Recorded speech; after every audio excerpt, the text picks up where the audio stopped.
ইদানিং প্রশাসনের লোকগুলা একটু বেশি পেরেশানি যাচ্ছে।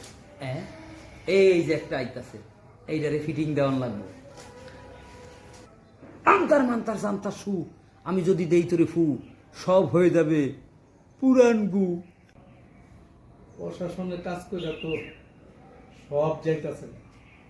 আমরা যারা প্রশাসনের দিন ধরে কাজ করি, ওই দিকে আমাকে বউ বেটি থাকতো না দেয়।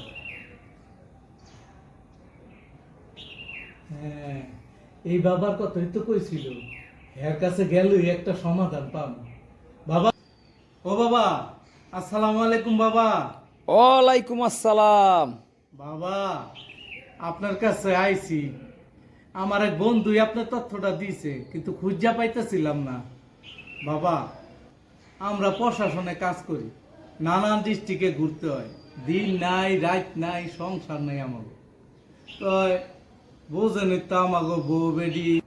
বুঝছি, তুই যদি আমারে সব কয়ে দেস, তাহলে আমি বাবা হইলাম কেমনে?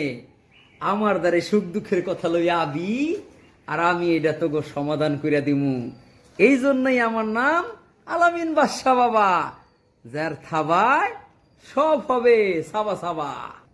তোর একটু সমস্যা, আমি এটা জানি, খুদা পেরেশানিতে আসস। এই দেখ, আমার হাতে কিছু আছে না। নাই, ঠিক আছে?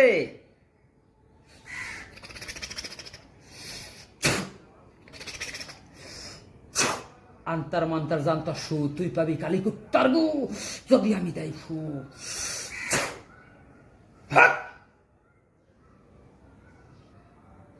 এই দেখ বাবা, এই জন্য আমি কেরামত বাবা, আলামিন বাদশা।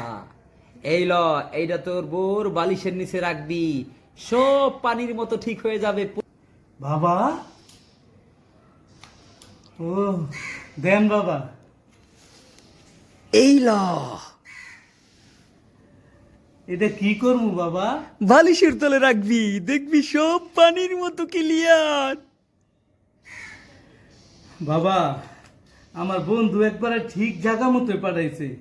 আমার জীবনে আমি আর অলৌকিক জিনিস দেখি নাই। যাক, খুশি হইলাম বাবা। এই আপনার কিছু হাত দিয়া দেওয়ার দরকার। এই লন বাবা, আবার পরে দিই মনে।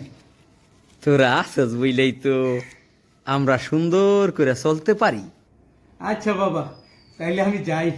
আল্লাহ বাঁচাইছে। হালার বলদ, এই বুদ্ধি লইয়া তুই এত বড় দায়িত্ব কেমনে পালন করস? তো করে কাম বানায় দিলাম, এখন আমি ভাগি।